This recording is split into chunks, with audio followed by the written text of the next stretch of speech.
When we look to the individuals of the same variety or subvariety of our older cultivated plants and animals, one of the first points which strikes us is that they generally differ more from each other than do the individuals of any species or variety in a state of nature. When we reflect on the vast diversity of the plants and animals which have been cultivated and which have varied during all ages under the most different climates and treatment, I think we are driven to conclude that this greater variability is simply due to our domestic productions having been raised under conditions of life not so uniform as, and somewhat different from, those to which the parent species have been exposed under nature. There is also, I think, some probability in the view propounded by Andrew Knight that this variability may be partly connected with excess of food. It seems pretty clear that organic beings must be exposed during several generations to the new conditions of life to cause any appreciable amount of variation, and that when the organization has once begun to vary, it generally continues to vary for many generations. No case is on record of a variable being ceasing to be variable under cultivation. Our oldest cultivated plants, such as wheat, still often yield new varieties. Our oldest domesticated animals are still capable of rapid improvement or modification. Welcome to Fal the Editor Talks Stories. I'm Fallon Clark, freelance story developer and line editor, managing editor of Metastellar Magazine, and author of speculative flash fiction. I'm also writing a novel about the psychological importance of the American dream. I read a lot, I edit a lot, and I write quite a bit.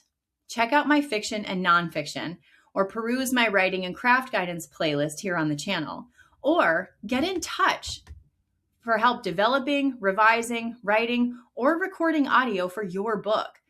I'll be reading Charles Darwin's The Origin of Species in chapters at a time for your audio enjoyment.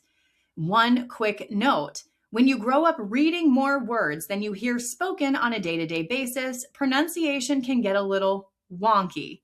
I won't say all the words or names correctly, and I am a mushmouth at times.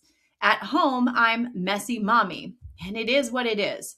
So please be patient with me as I work through this important scientific and philosophical text. Moving on. It has been disputed at what period of life the causes of variability, whatever they may be, generally act, whether during the early or late period of development of the embryo or at the instant of conception. Geoffrey St. Hilaire's experiments show that unnatural treatment of the embryo causes monstrosities, and monstrosities cannot be separated by any clear line of distinction from mere variations. But I am strongly inclined to suspect that the most frequent cause of variability may be attributed to the male and female reproductive elements having been affected prior to the act of conception. Several reasons make me believe in this, but the chief one is the remarkable effect which confinement or cultivation has on the functions of the reproductive system, the system appearing to be far more susceptible than any part of the organization to the action of any change in the conditions of life. Nothing is more easy than to tame an animal, and few things more difficult than to get it to breed freely under confinement, even in the many cases when the male and female unite. How many animals there are which will not breed, though living long under not very close confinement in their native country? This is generally attributed to vitiated instincts, but how many cultivated plants display the utmost vigor and yet rarely or never seed? In some few cases, it has been found out that very trifling changes, such as a little more or less water at some particular period of growth, will determine whether or not the plant sets a seed. I cannot here enter on the copious details which I have collected on this curious subject, but to show how singular the laws are which determine the reproduction of animals under confinement, I may just mention that carnivorous animals, even from the tropics, breed in this country pretty freely under confinement, with the exception of the plantigrades or bear family. Whereas carnivorous birds, with the rarest exceptions, hardly ever lay fertile eggs. Many exotic plants have pollen utterly worthless, in the same exact condition as in the most sterile hybrids. When on the one hand we see domesticated animals and plants, though often weak and sickly, yet breeding quite freely under confinement, And when, on the other hand, we see individuals, though taken young from a state of nature, perfectly tamed, long lived, and healthy, of which I could give numerous instances, yet having their reproductive system so seriously affected by unperceived causes as to fail in acting, we need not be surprised at this system when it does act under confinement, acting not quite regularly, and producing offspring not perfectly like their parents or variable. Sterility has been said to be the bane of horticulture, but on this view, we owe variability to the same cause which produces sterility, and variability is the source of all the choicest productions in the garden. I may add that as some organisms will breed most freely under the most unnatural conditions, for instance, the rabbit and ferret kept in hutches, showing that their reproductive system has not thus been affected, so will some animals and plants withstand domestication or cultivation and vary very slightly, perhaps hardly more than in a state of nature. A long list could easily be given of sporting plants. By this term, gardeners mean a single bud or offset, which suddenly assumes a new and sometimes very different character from that of the rest of the plant. Such buds can be propagated by grafting, etc., and sometimes by seed. These sports are extremely rare under nature, but far from rare under cultivation. And in this case, we see that the treatment of the parent has affected a bud or offset, and not the ovules or pollen. But it is the opinion of most physiologists that there is no essential difference between a bud and an ovule in their earliest stages of formation, so that in fact, sports support my view. That variability may be largely attributed to the ovules or pollen, or to both, having been affected by the treatment of the parent prior to the act of conception. These cases, anyhow, show that variation is not necessarily connected, as some authors have supposed, with the act of generation. Seedlings from the same fruit and the young of the same litter sometimes differ considerably from each other, though both the young and the parents, as Mueller has remarked, have apparently been exposed to exactly the same conditions of life. And this shows how unimportant the direct effects of the condition of life are in comparison with the laws of reproduction and of growth and of inheritance. For had the action of the conditions been direct, if any of the young had varied, all would probably have varied in the same manner. To judge how much, in the case of any variation, we should attribute to the direct action of heat, moisture, light, food, etc., is most difficult. My impression is that with animals, such agencies have produced very little direct effect, though apparently more in the case of plants. Under this point of view, Mr. Buckman's recent experiments on plants seem extremely valuable. When all or nearly all the individuals exposed to certain conditions are affected in the same way, the change at first appears to be directly due to such conditions. But in some cases, it can be shown that quite opposite conditions produce similar changes of structure. Nevertheless, some slight amount of change may, I think, be attributed to the direct action of the conditions of life, as in some cases, increased size from amount of food, color from particular kinds of food and from light, and perhaps the thickness of fur from climate. Habit also has a deciding influence, as in the period of flowering with plants when transported from one climate to another. In animals, it has a more marked effect. For instance, I find in the domestic duck that the bones of the wing weigh less and the bones of the leg more in proportion to the whole skeleton than do the same bones in the wild duck. And I presume that this change may be safely attributed to the domestic duck flying much less and walking more than its wild parent. The great and inherited development of the udders in cows and goats in countries where they are habitually milked in comparison with the state of these organs in other countries is another instance of the effect of use. Not a single domestic animal can be named which has not in some country drooping ears, and the view suggested by some authors that the drooping is due to the disuse of the muscles of the ear from the animals not being much alarmed by danger seems probable. There are many laws regulating variation, some few of which can be dimly seen and will be hereafter briefly mentioned. I will here only allude to what may be called correlation of growth. Any change in the embryo or larva will almost certainly entail changes in the mature animal. In monstrosities, the correlations between quite distinct parts are very curious, and in many instances are given in Isidore Geoffroy Saint-Hilaire's great work on this subject. Breeders believe that long limbs are almost always accompanied by an elongated head. Some instances of correlation are quite whimsical. Thus, cats with blue eyes are invariably deaf. Color and constitutional peculiarities go together, of which many remarkable cases could be given amongst animals and plants. From the facts collected by Husinger, it appears that white sheep and pigs are differently affected from colored individuals by certain vegetable poisons. Hairless dogs have imperfect teeth. Long-haired and coarse-haired animals are apt to have, as is asserted, long or many horns. Pigeons with feathered feet have skin between their outer toes. Pigeons with short beaks have small feet, and those with long beaks, large feet. Hence, if man goes on selecting and thus augmenting any peculiarity, he will almost certainly unconsciously modify other parts of the structure, owing to the mysterious laws of the correlation of growth. The result of the various, quite unknown, or dimly seen laws of variation is infinitely complex and diversified. It is well worthwhile carefully to study the several treatises published on some of our old cultivated plants, as on the hyacinth, potato, even the dahlia, etc. And it is really surprising to note the endless points in structure and constitution in which the varieties and subvarieties differ slightly from each other. The whole organization seems to have become plastic and tends to depart in some small degree from that of the parental type. Any variation which is not inherited is unimportant for us, but the number and diversity of inheritable deviations of structure, both those of slight and those of considerable physiological importance, is endless.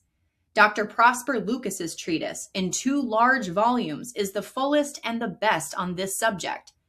No breeder doubts how strong is the tendency to inheritance. Like produces like is his fundamental belief. Doubts have been thrown on this principle by theoretical writers alone. When a deviation appears not unfrequently, and we see it in the father and child, we cannot tell whether it may not be due to the same original cause acting on both. But when amongst individuals apparently exposed to the same conditions, any very rare deviation, due to some extraordinary combination of circumstances, appears in the parent, say, once amongst several million individuals, and it reappears in the child, the mere doctrine of chances almost compels us to attribute its reappearance to inheritance. Everyone must have heard of cases of albinism, prickly skin, hairy bodies, etc., appearing in several members of the same family. If strange and rare deviations of structure are truly inherited, less strange and commoner deviations may be freely admitted to be inheritable.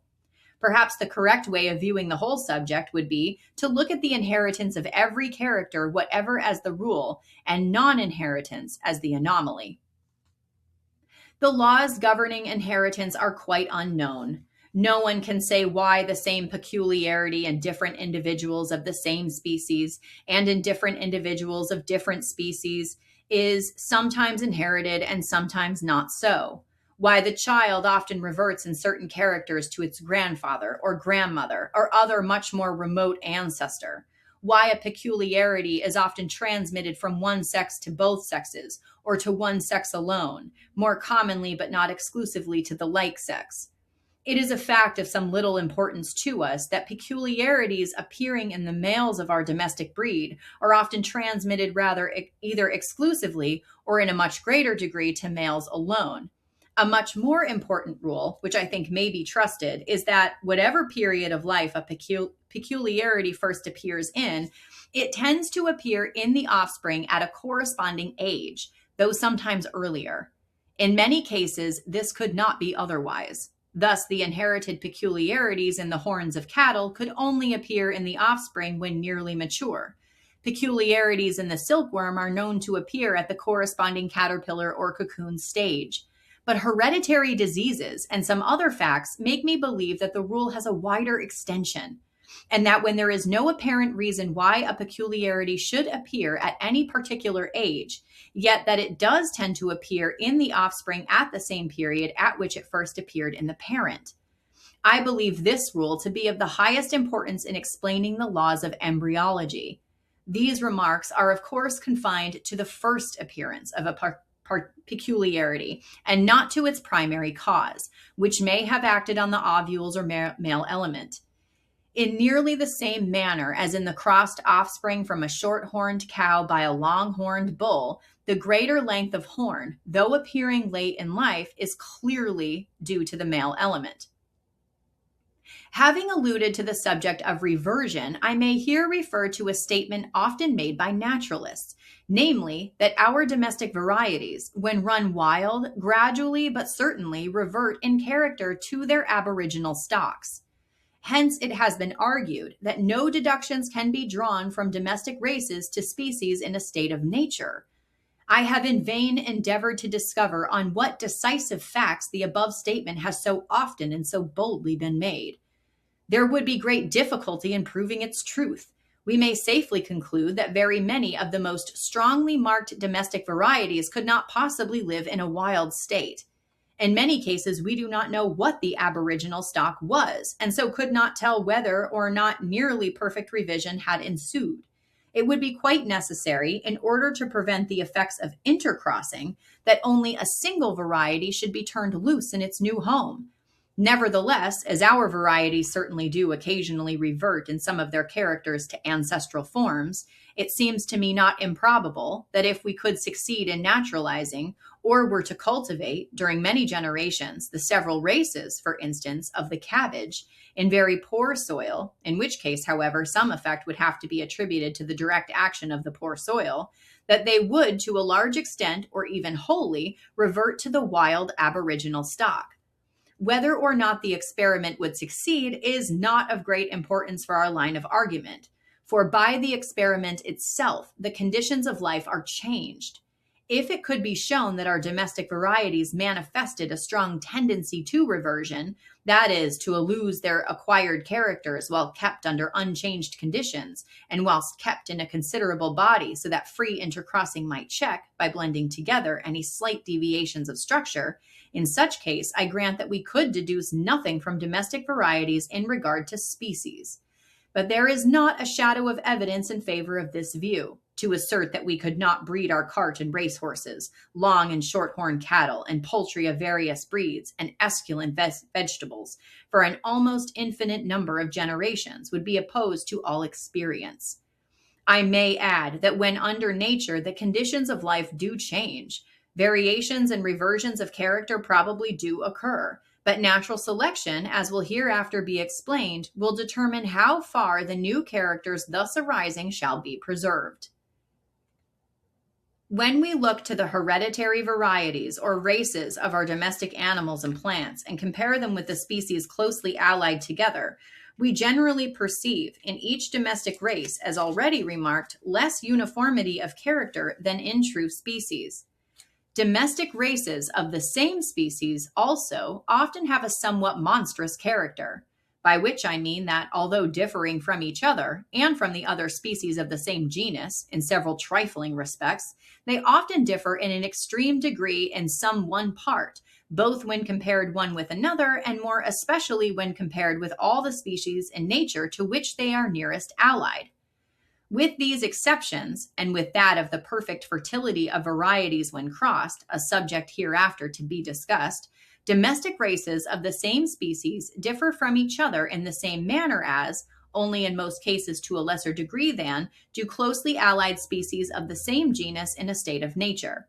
I think this must be admitted when we find that there are hardly any domestic races, either amongst animals or plants, which have not been ranked by some competent judges as mere varieties, and by other competent judges as the descendants of aboriginally distinct species. If any marked distinction existed between domestic races and species, this source of doubt could not so perpetually recur. It has often been stated that domestic races do not differ from each other in characters of generic value. I think it could be shown that this statement is hardly correct, but naturalists differ most widely in determining what characters are of generic value, all such valuations being at present empirical.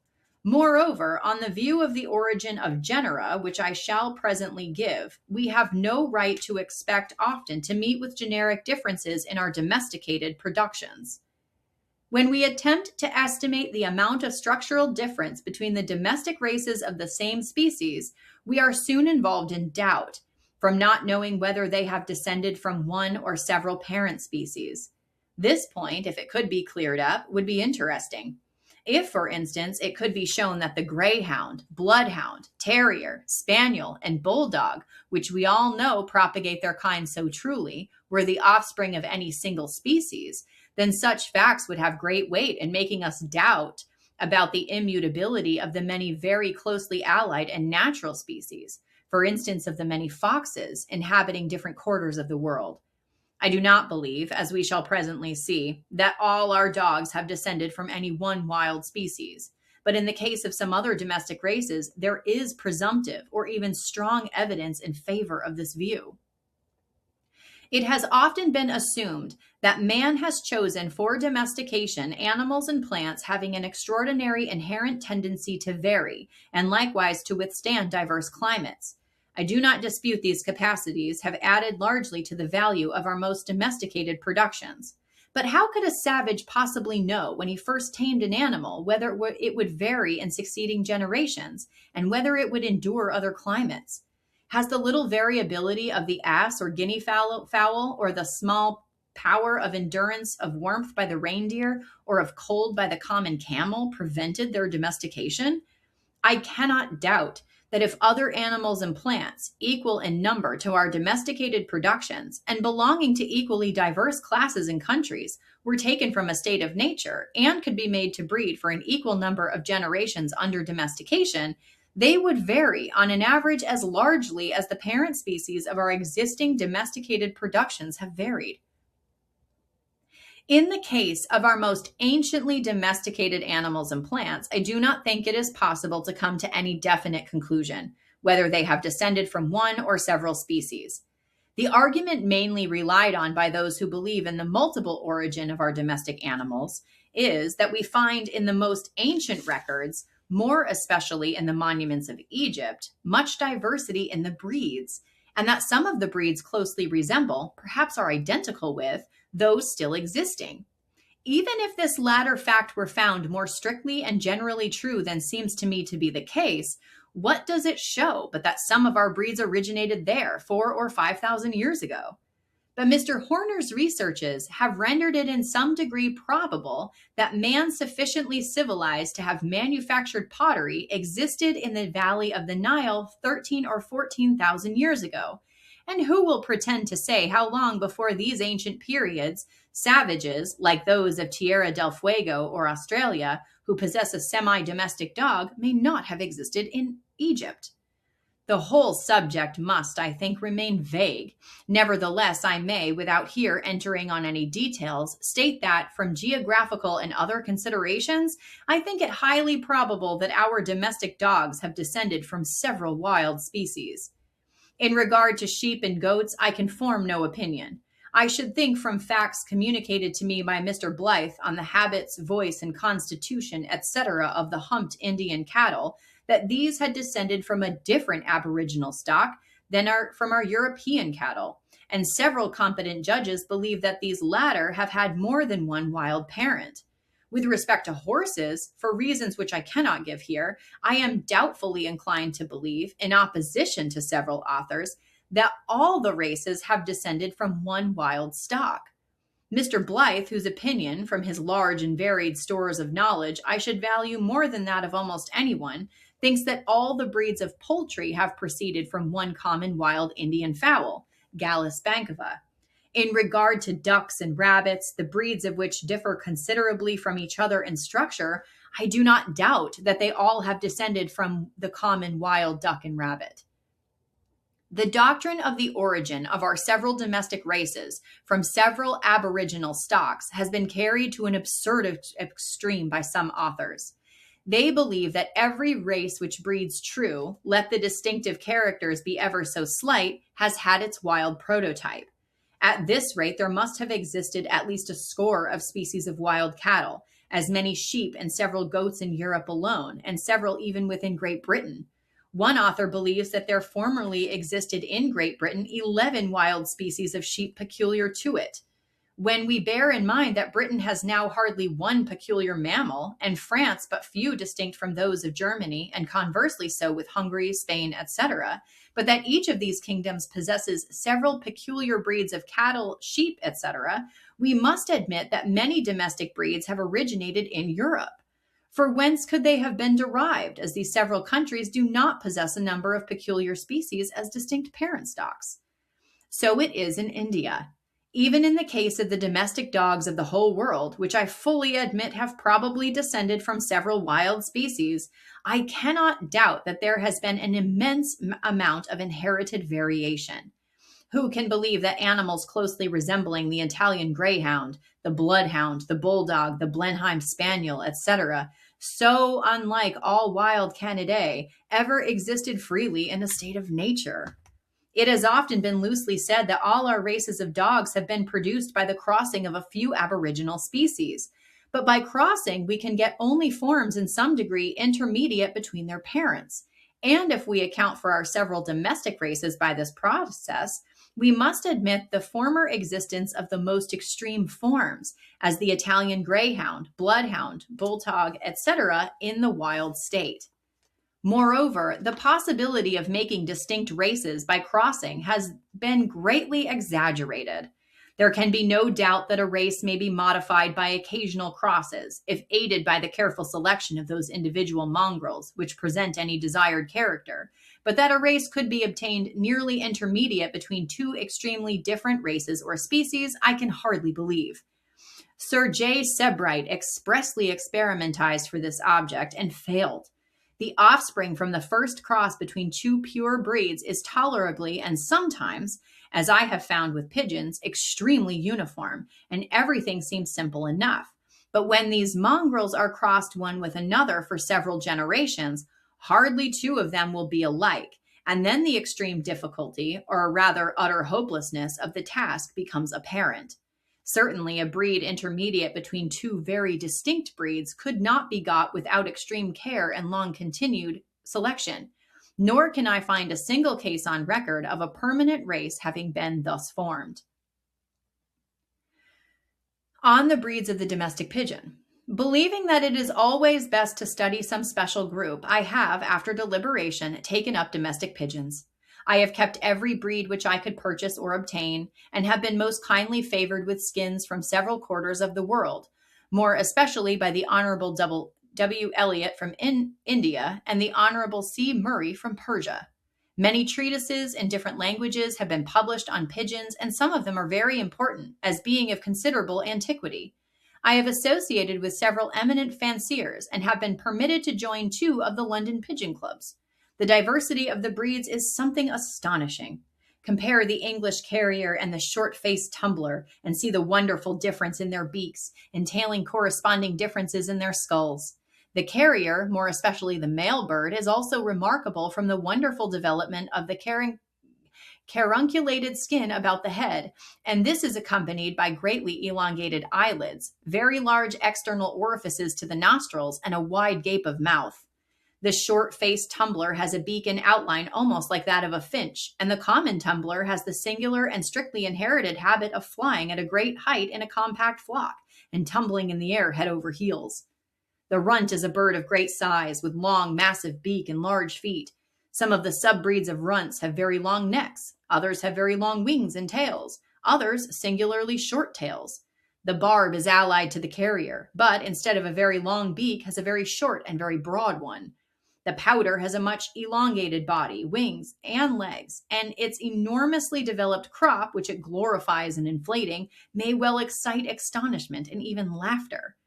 The turbot has a very short and conical beak, with a line of reversed feathers down the breast, and it has the habit of continually expanding slightly the upper part of the esophagus.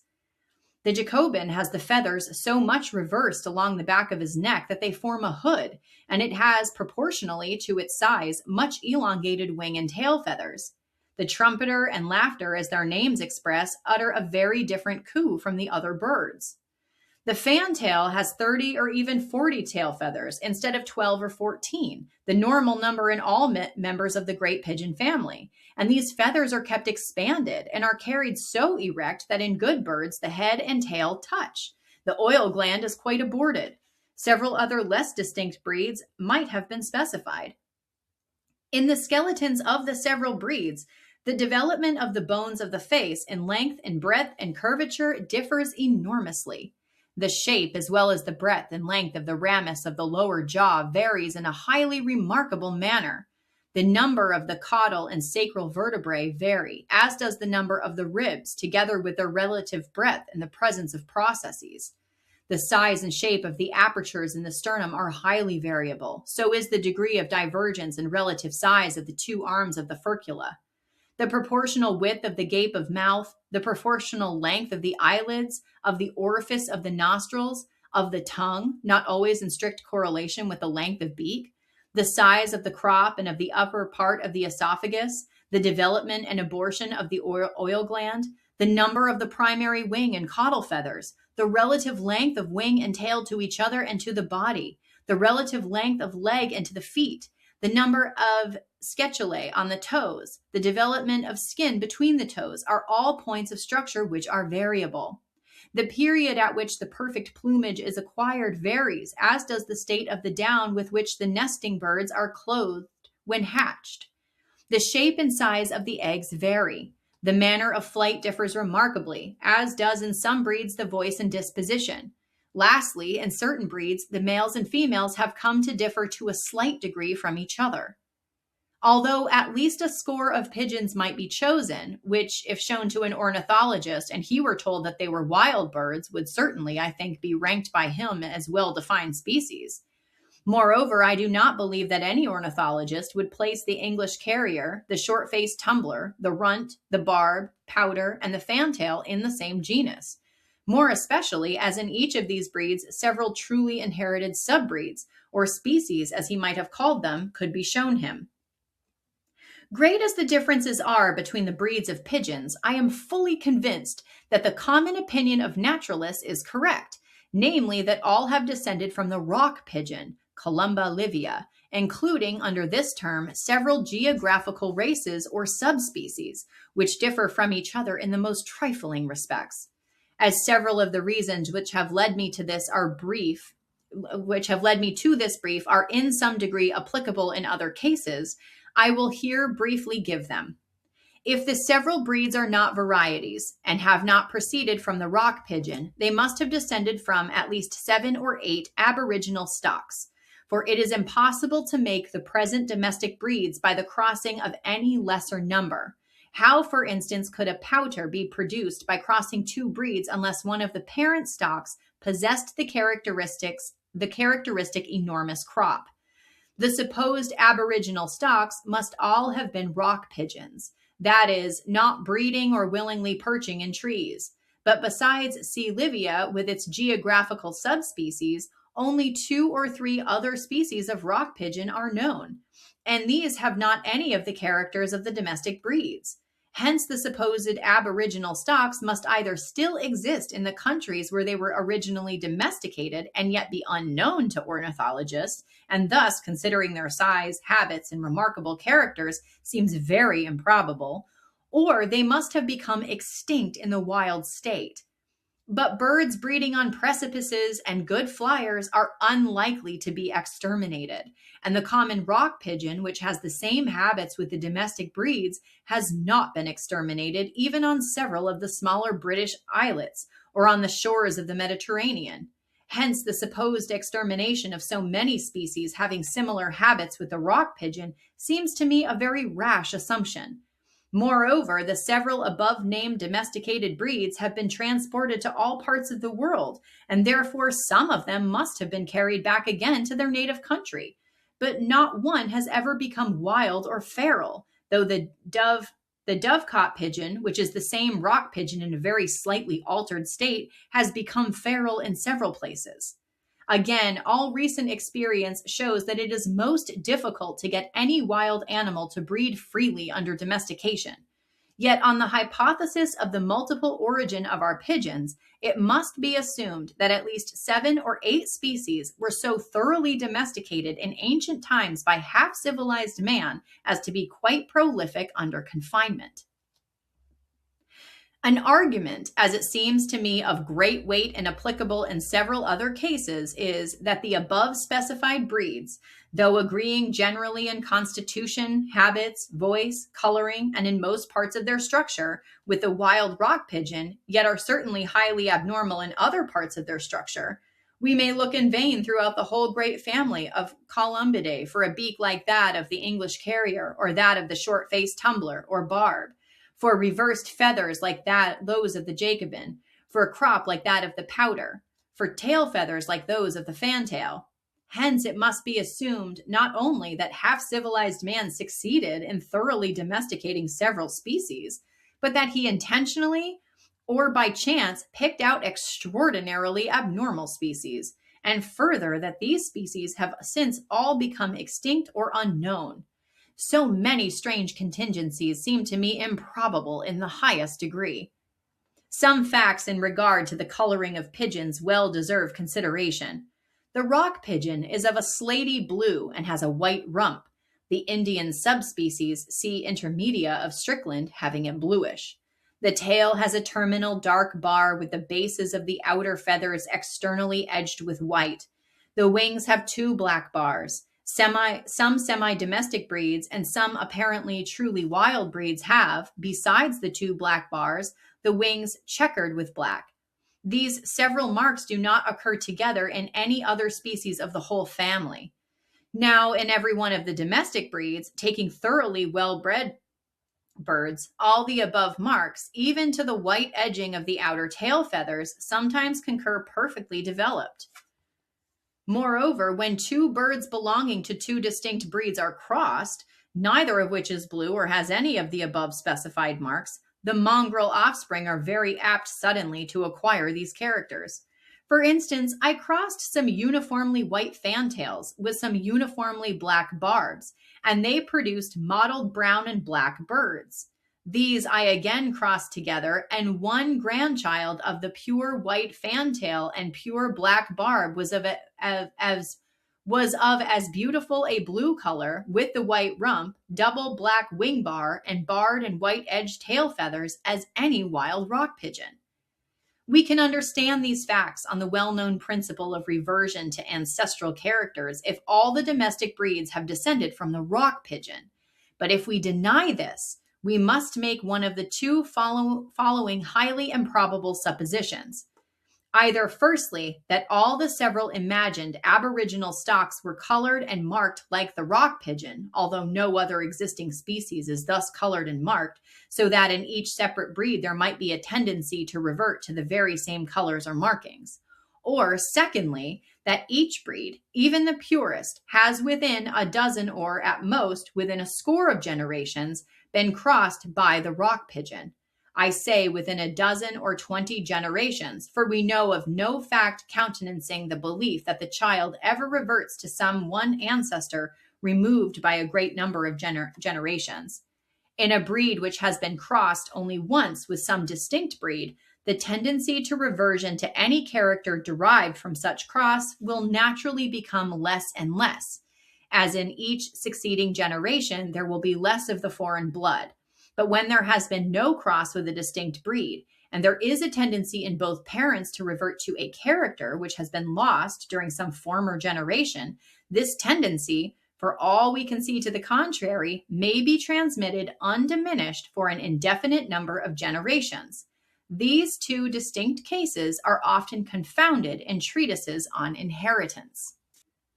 Lastly, the hybrids or mongrels from between all the domestic breeds of pigeons are perfectly fertile. I can state this from my own observations, purposely made on the most distinct breeds. Now it is difficult, perhaps impossible, to bring forward one case of the hybrid offspring of two animals clearly distinct being themselves perfectly fertile. Some authors believe that long-continued domestication eliminates the strong tendency to sterility. From the history of the dog, I think there is some probability in this hypothesis if applied to species closely related together, though it is unsupported by a single experiment. But to extend the hypothesis so far as to suppose that species, aboriginally as distinct as carriers, tumblers, pouters, and fantails, should yield offspring perfectly fertile, inter se, seems to me rash in the extreme.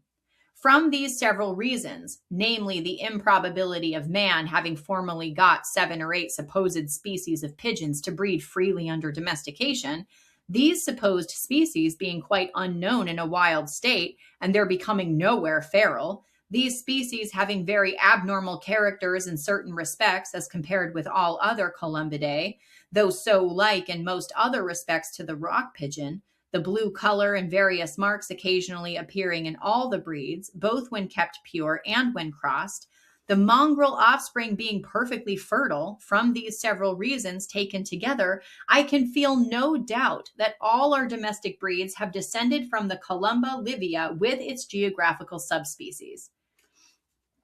In favor of this view, I may add, firstly, that Columbia livia, or the rock pigeon, has been found capable of domestication in Europe and in India, and that it agrees in habits and in great number of points of structure with all the domestic breeds.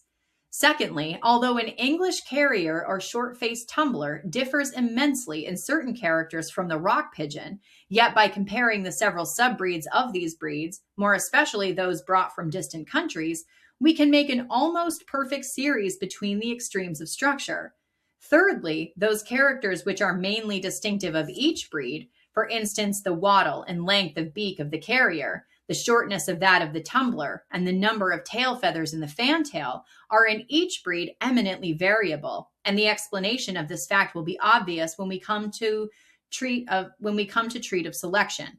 Fourthly, pigeons have been watched and tended with the utmost care and loved by many people. They have been domesticated for thousands of years in several quarters of the world. The earliest known record of pigeons is the 5th Egyptian dynasty, about 3000 BC, as was pointed out to me by Professor Lepsius. But Mr. Birch informs me that pigeons are given in a bill of fare in the previous dynasty. By the time of the Romans, as we hear from Pliny, immense prices were given for pigeons. Nay, they are come to this pass that they can reckon up their pedigree and race. Pigeons were much valued by Akbar Khan in India about the year 1600. Never less than 20,000 pigeons were taken with the court. The monarchs of Iran and Turan sent him some very rare birds. And continues the courtly historian, His Majesty, by crossing the breeds, which method was never practiced before, has improved them astonishingly. About the same period, the Dutch were as eager about pigeons as were the old Romans. The paramount importance of these considerations in explaining the immense amount of variation which pigeons have undergone will be obvious when we treat of selection. We shall then also see how it is that the breeds so often have a somewhat monstrous character. It is also a most favorable circumstance for the production of distinct breeds that male and female pigeons can be easily mated for life, and thus different breeds can be kept together in the same aviary. I have discussed the probable origin of domestic pigeons at some yet quite insufficient length, because when I first kept pigeons and watched the several kinds, knowing well how true they bred, I felt fully as much difficulty in believing that they could ever have descended from a common parent as any naturalist could in coming to a similar conclusion in regard to the many species of finches or other large groups of birds in nature. One circumstance has struck me much, namely that all the breeders of the various domestic animals and the cultivators of plants with whom I have ever conversed, or whose treatises I have read, are firmly convinced that the several breeds to which each has attended are descended from so many aboriginally distinct species. Ask, as I have asked, a celebrated raiser of Hereford cattle, whether his cattle might not have descended from longhorns, and he will laugh you to scorn. I have never met a pigeon or poultry or duck or rabbit fancier who was not fully convinced that each main breed was descended from a distinct species. Van Mans, in his treatise on pears and apples, shows how utterly he disbelieves that the several sorts, for instance, a Ribston pippin or codlin apple, could ever have produced from the seeds of the same tree. Innumerable other examples could be given. An explanation, I think, is simple. Long continued study, they are From long continued study, they are strongly impressed with the differences between the several races. And though they well know that each race varies slightly, for they win their prizes by selecting such slight differences, yet they ignore all general arguments and refuse to sum up in their minds slight differences accumulated during many successive generations. May not those naturalists who, knowing far less of the laws of inheritance than does the breeder, and knowing no more than he does of the intermediate links to the long lines of descent, yet admit many of our domestic races have descended from the same parents? May they not learn a lesson of caution when they deride the idea of species in a state of nature being lineal descendants of other species? Selection. Let us briefly consider the steps by which domestic races have been produced, either from one or from several allied species. Some little effect may perhaps be attributed to the direct action of the external conditions of life, and some little to habit. But he would be a bold man who would account by such agencies for the difference of a dray and racehorse, a greyhound and bloodhound, a carrier and a tumbler pigeon. One of the most remarkable features in our domesticated races is that we see in them adaptation, not indeed to the animal's or plant's own good, but to man's use or fancy. Some variations useful to him have probably arisen suddenly, or by one step. Many botanists, for instance, believe that the fuller's teasel, with its hooks, which cannot be rivaled by any mechanical contrivance, is only a variety of the wild Dipsacus, and this amount of change may have suddenly arisen in a seedling. So it has probably been with the turnspit dog, and this is known to have been the case with the Ancon sheep. But when we compare the dray horse and racehorse, the dromedary and the camel, the various breeds of sheep fitted either for cultivated land or mountain pasture, with the wood of one breed good for one purpose, and that of another for another purpose, when we compare the many breeds of dogs, each good for man in very different ways, when we compare the gamecock, so percutaneous in battle, with other breeds so little quarrelsome, with everlasting layers which never desire to sit, and with the bantam so small and elegant, when we compare the host of agricultural, culinary, orchard, and flower garden races of plants most useful to man at different seasons and for different purposes, or so beautiful in his eyes, we must, I think, look further than to mere variability.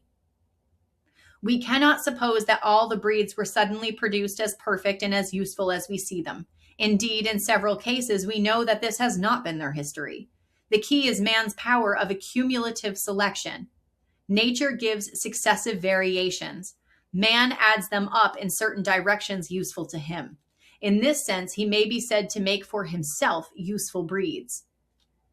The great power of this principle of selection is not hypothetical. It is certain that several of our eminent breeders have, even within a single lifetime, modified to a large extent some breeds of cattle and sheep. In order to fully realize what they have done, it is almost necessary to read several of the many treatises devoted to this subject and to inspect the animals. Breeders habitually speak of an animal's organization as something quite plastic, which they can model almost as they please. If I had space, I could quote numerous passages to this effect from highly competent authorities. Hewitt, who is probably better acquainted with the works of agriculturists than almost any other individual, and who was himself a very good judge of an animal, speaks to the principle of selection as that which enables the agriculturist not only to modify the character of his flock, but to change it altogether. It is the magician's wand by means of which he may summon into life whatever form and mold he pleases. Lord Somerville, speaking of what breeders have done for sheep, says, "It would seem as if they had chalked out upon a wall a form perfect in itself, and then had given it existence." That most skillful breeder, Sir John Sebright, used to say, with respect to pigeons, that he would produce any given feather in 3 years, but it would take him 6 years to obtain head and beak. In Saxony, the importance of the principle of selection in regard to merino sheep is so fully recognized that men follow it as a trade. The sheep are placed on a table and are studied, like a picture by a connoisseur. This is done 3 times at intervals of months, and the sheep are each time marked and classed so that the very best may ultimately be selected for breeding. What English breeders have actually effected is proved by the enormous prices for animals with a good pedigree. and these have now been exported to almost every quarter of the world. The improvement is by no means generally due to crossing different breeds. All the best breeders are strongly opposed to this practice, except sometimes among closely allied subbreeds. And when a cross has been made, the closest selection is far more indispensable even than in ordinary cases. If selection consisted merely in separating some very distinct variety and breeding from it, the principle would be so obvious as hardly to be worth notice. But its importance consists in the great effect produced by the accumulation in one direction, during successive generations, of differences absolutely inappreciable by an uneducated eye, differences which I, for one, have vainly attempted to appreciate. Not one man in 1,000 has accuracy of eye and judgment sufficient to become an eminent breeder. If gifted with these qualities, and he studies his subject for years and devotes his lifetime to it with indomitable perseverance, he will succeed and may make great improvements. If he wants any of these qualities, he will assuredly fail.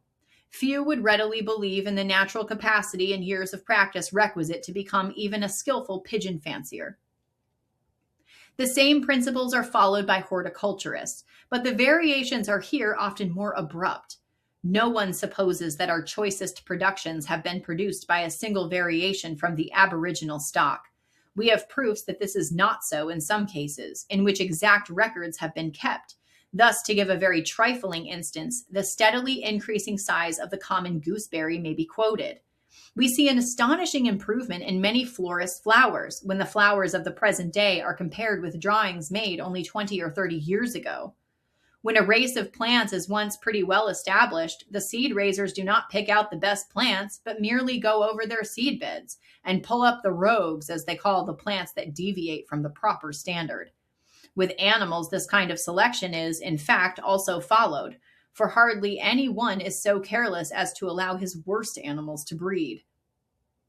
In regard to plants, there is another means of observing the accumulated effects of selection, namely by comparing the diversity of flowers in the different varieties of the same species in the flower garden, the diversity of leaves, pods, or tubers, or whatever part is valued in the kitchen garden in comparison with the flowers of the same varieties, and the diversity of fruit of the same species in the orchard in comparison with the leaves and flowers of the same set of varieties. See how different the leaves of the cabbage are, and how extremely alike the flowers, how unlike the flowers of the heartsease are, and how alike the leaves, how much the fruit of the different kinds of gooseberries differ in size, color, shape, and hairiness, and yet the flowers present very slight differences. It is not that the varieties which differ largely in some one point do not differ at all in other points. That is hardly ever, perhaps never, the case. The laws of correlation of growth, the importance of which should never be overlooked, will ensure some differences.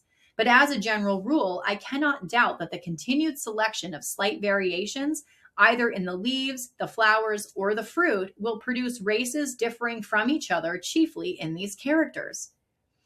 It may be objected that the principle of selection has been reduced to methodical practice for scarcely more than 3/4 of a century. It has certainly been more attended to of late years, and many treatises have been published on the subject, and the result, I may add, has been, in a corresponding degree, rapid and important. But it is very far from true that the principle is a modern discovery. I could give several references to the full acknowledgement of the importance of the principle in works of high antiquity. In rude and barbarous periods of English history, choice animals were often imported, and laws were passed to prevent their exportation. The destruction of horses under a certain size was ordered, and this may be compared to the roguing of plants by nurserymen. The principle of selection I find distinctly given in an ancient Chinese encyclopedia. Explicit rules are laid down by some of the Roman classical writers. From passages in Genesis, it is clear that the color of domestic animals was at that early period attended to. Savages now sometimes cross their dogs with wild canine animals to improve the breed, and they formerly did so, as is attested by passages in Pliny. The savages in South Africa match their draft cattle by color, as do some of the Eskimo their teams of dogs. Livingston shows how much good domestic breeds are valued by the Negroes of the interior of Africa who have not associated with Europeans. Some of these facts do not show actual selection, but they show that the breeding of domestic animals was carefully attended to in ancient times and is not attended to by the lowest savages. It would indeed have been a strange fact had attention not been paid to breeding, for the inheritance of good and bad qualities is so obvious.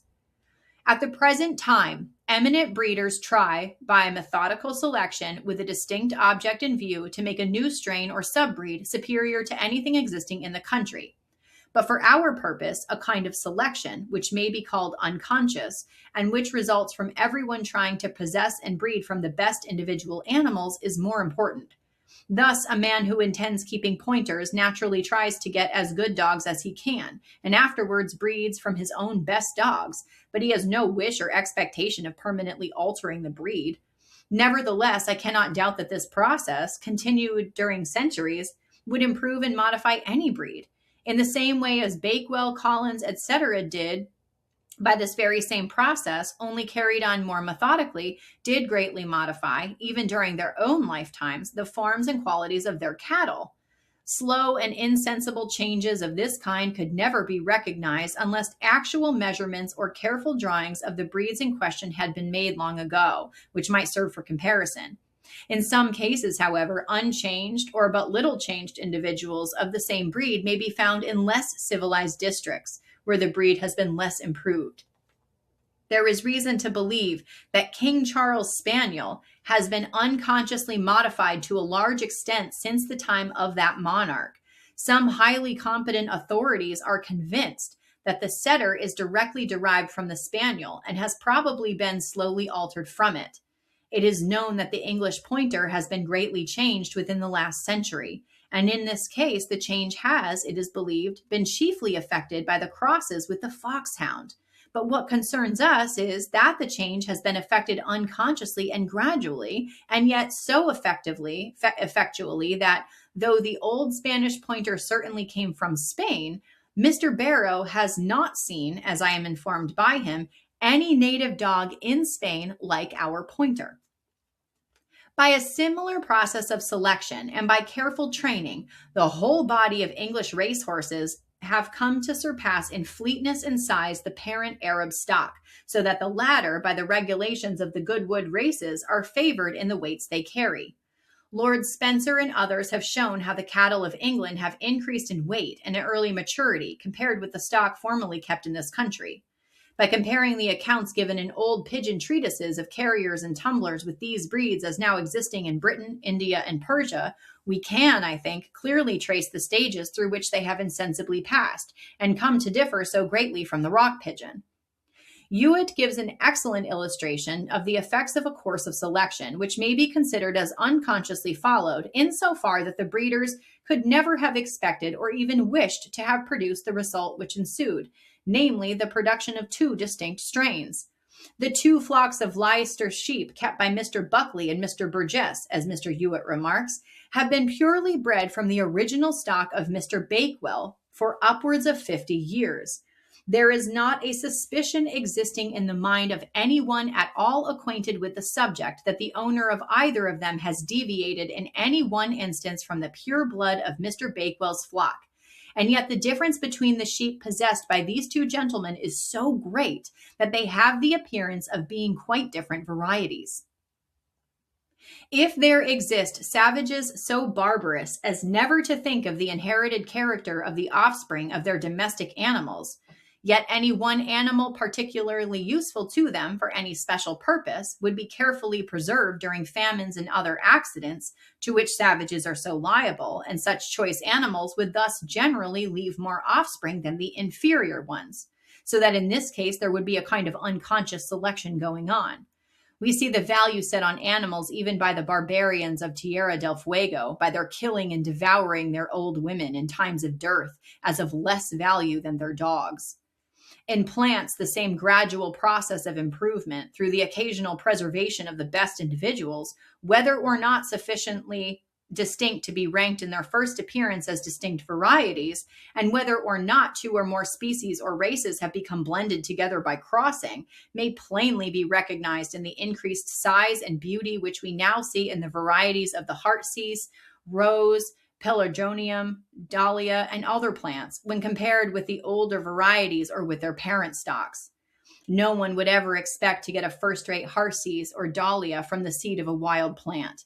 No one would expect to raise a first-rate melting pear from the seed of a wild pear, though he might succeed from a poor seedling growing wild if it had come from a garden stock.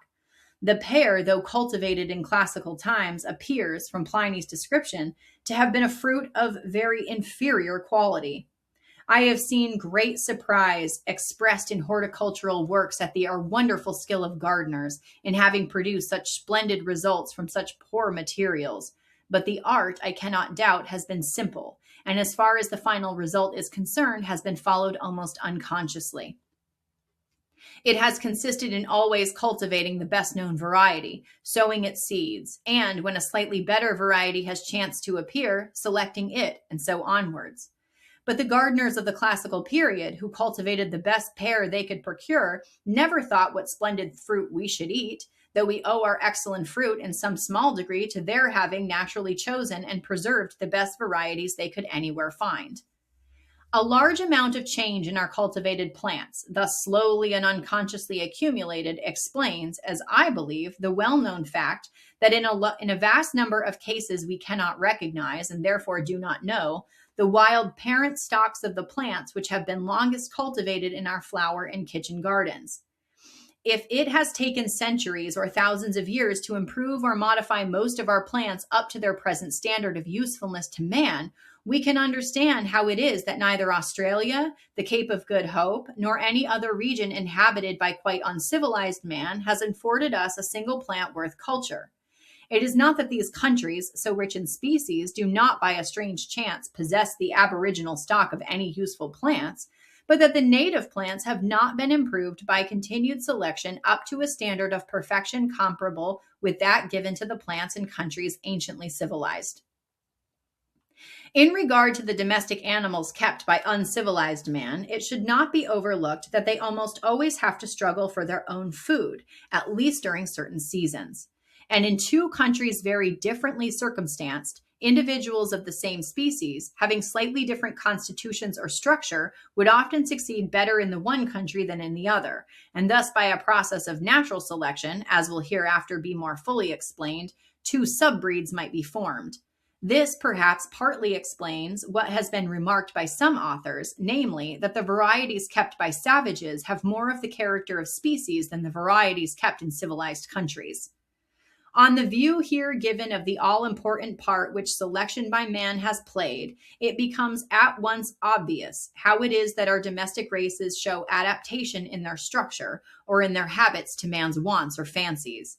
We can, I think, further understand the frequently abnormal character of our domestic races, and likewise their differences being so great in external characters and relatively so slight in internal parts or organs. Man can hardly select, or only with much difficulty, any deviation of structure, excepting such as is externally visible, and indeed he rarely cares for what is internal. He can never act by selection, excepting on variations which are first given to him in some slight degree by nature. No man would ever try to make a fantail till he saw a pigeon with a tail developed in some slight degree in an unusual manner, or a pouter till he saw a pigeon with a crop of somewhat unusual size. And the more abnormal or unusual any character was when it first appeared, the more likely it would be to catch his attention. But to use such an expression as trying to make a fantail is, I have no doubt, in most cases utterly incorrect. The man who first selected a pigeon with a slightly larger tail never dreamed what the descendants of that pigeon would become through long continued, partly unconscious and partly methodical selection. Perhaps the parent bird of all fantails had only 14 tail feathers, somewhat expanded like the present Java fantail, or like individuals of other indistinct breeds in which as many as 17 tail feathers have been counted. Perhaps the first pouter pigeon did not inflate its crop much more than the turbot now does the upper part of its esophagus, a habit which is disregarded by all fanciers, as it is not one of the points of the breed. Nor let it be thought that some great deviation of structure would be necessary to catch the fancier's eye. He perceives extremely small differences, and it is in human nature to value any novelty, however slight, in one's own possession. nor must the value which would formally be set on any slight differences in the individuals of the same species be judged of by the value which would now be set on them after several breeds had once fairly been established. Many slight differences might, and indeed do now, arise amongst pigeons, which are rejected as faults or deviations from the standard of perfection of each breed. The common goose has not given rise to any marked varieties. Hence the Toulouse and the common breed, which differ only in color, that most fleeting of characters, have lately been exhibited as distinct at our poultry shows. I think these views further explain what has sometimes been noticed, namely that we know nothing about the origin or history of any of our domestic breeds. But in fact, a breed, like a dialect of a language, can hardly be said to have a definitive origin. A man preserves and breeds from an individual with some slight deviation of structure, or takes more care than usual in matching his best animals and thus improves them, and the improved individuals slowly spread in the intermediate neighborhood. But as yet they will hardly have a distinct name, and from being only slightly valued, their history will be disregarded. When further improved by the same slow and gradual process, they will spread more widely and will get recognized as something distinct and valuable, and will then probably first receive a provincial name. In semi-civilized countries with little free communication, the spreading and knowledge of any new subbreed will be a slow process. As soon as the points of value of the new subbreed are once fully acknowledged, the principle, as I have called it, of unconscious selection will always tend, perhaps more at one period than at another, as the breed rises or falls in fashion, perhaps more in one district than in another, according to the state of civilizations of the inhabitants, slowly to add to the characteristic features of the breed, whatever they may be. But the chance will be infinitely small of any record having been preserved of such slow, varying, and insensible changes. I must now say a few words on the circumstances, favorable or the reverse, to man's power of selection. A high degree of variability is obviously favorable, as freely giving the materials for selection to work on. Not that mere individual differences are not amply sufficient, with extreme care, to allow for the accumulation of a large amount of modification in almost any desired direction, but as variations manifestly useful or pleasing to man appear only occasionally, the chance of their appearance will be much increased by a large number of individuals being kept, and hence this comes to be of the highest importance to success. On this principle, Marshall has remarked, with respect to the sheep of parks of Yorkshire, that as they generally belong to poor people and are mostly in small lots, they can never be improved. On the other hand, nurserymen, from raising large stocks of the same plants, are generally far more successful than amateurs in getting new and valuable varieties. The keeping of a large number of individuals of a species in any country requires that the species should be placed under favorable conditions of life, so as to breed freely in that country. When the individuals of any species are scanty, all the individuals, whatever their quality may be, will generally be allowed to breed. And this will effectively prevent selection. But probably the most important point of all is that the animal or plant should be so highly useful to man, or so much valued by him, that the closest attention should be paid to even the slightest deviation in the qualities or structure of each individual. Unless such attention be paid, nothing can be effected. I have seen it gravely remarked that it was most fortunate that the strawberry began to vary just when gardeners began to attend closely to this plant.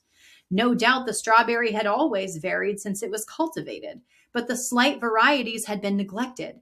As soon, however, as gardeners picked out individual plants with slightly larger, earlier, or better fruit and raised seedlings from them, and again picked out the best seedlings and bred from them, then there appeared, aided by some crossing with distinct species, those many admirable varieties of the strawberry which have been raised during the last 30 or 40 years. In the case of animals with separate sexes, facility in preventing crosses is an important element of success in the formation of new races, at least in a country which is already stocked with other races. In this respect, enclosure of the land plays a part. Wandering savages or the inhabitants of open plains rarely possess more than one breed of the same species. Pigeons can be mated for life, and this is a great convenience to the fancier, for thus many races may be kept true, though mingled in the same aviary. And this circumstance must have largely favored the improvement and formation of new breeds. Pigeons, I may add, can be propagated in great numbers and at a very quick rate, and inferior birds may be freely rejected, as when killed to serve for food. On the other hand, cats, from their nocturnal rambling habits, cannot be matched. And although so much valued by women and children, we hardly ever see a distinct breed kept up. Such breeds as we do sometimes see are almost always imported from some other country, often from islands. Although I do not doubt that some domestic animals vary less than others, yet the rarity or absence of distinct breeds of the cat, the donkey, peacock, goose, etc., may be attributed in main part to selection not having brought into play. In cats, from the difficulty in pairing them. In donkeys, from only a few being kept by poor people and little attention paid to their breeding. In peacocks, from not being very easily reared and a large stock not kept. In geese, from being valuable only for two purposes, food and feathers, and more especially from no pleasure having been felt in the display of distinct breeds. To sum up the origin of our domestic races of animals and plants, I believe that the conditions of life, from their action on the reproductive system, are so far of the highest importance as causing variability. I do not believe that variability is an inherent and necessary contingency under all circumstances with all organic beings, as some authors have thought. The effects of variability are modified by various degrees of inheritance and of reversion. Variability is governed by many unknown laws, more especially by that of correlation and growth. Something may be attributed to the direct action of the conditions of life. Something must be attributed to use and disuse. The final result is thus rendered infinitely complex. In some cases, I do not doubt that the intercrossing of species, aboriginally distinct, has played an important part in the origin of our domestic productions. When in any country several domestic breeds have once been established, their occasional intercrossing with the aid of selection has, no doubt, largely aided in the formation of new subbreeds. But the importance of the crossing of varieties has, I believe, been greatly exaggerated, both in regard to animals and to those plants which are propagated by seed. In plants which are temporarily propagated by cuttings, buds, etc., the importance of the crossing both of distinct species and of varieties is immense, for the cultivator here quite disregards the extreme variability both of hybrids and mongrels and the frequent sterility of hybrids. But the cases of plants not propagated by seed are of little importance to us, for their endurance is only temporary.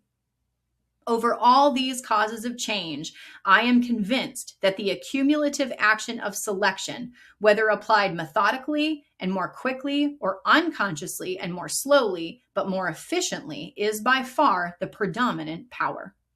Thanks so much for being here and listening to Chapter 1, Variation Under Domestication, from Charles Darwin's The Origin of Species. I hope you'll join me next time when I share Chapter 2.